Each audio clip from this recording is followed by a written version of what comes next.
মুরগি পাইছি পাইছি। এ জামাই, এটা মুরগি ঠ্যাং যদি ভাঙছে তোমার ঠ্যাংও থাকতো না। তোমার শাশুড়ি সরষের তেল দিয়ে দেশি আলু গোটা ঠাসা মাইরা ছানা উঠছে, খাইয়া যাও গা। আবার এই বর্ষ বাড়িত কি ভাত নাই? ভাত আছে কিন্তু সালুন নাই। একটা মাত্র জামাই আমি না ভাইয়া হর হরুরে খাওয়াইলাম, ইচ্ছা মতো খাওয়াইলাম, খাওয়াইতাম না কে দুদিন আগে আর পরে মরে যেতে দেব। ওই আয় পড়ছি যাই। ধানগুলা কাটছি, খেরগুলা চালাই হোক গেলে। হ্যাঁ জামাই এটা শুধু ভাই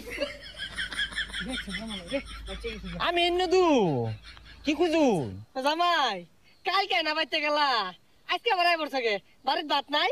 শ্বশুর আব্বা আমি কি খাইলা তার জামাই একটা আমান চিপস লইছি। হ্যাঁ লইছই তো, 10 টা দানা বড় ডয় না আমার 5-7টা মুরগি খেয়ে যাইবা।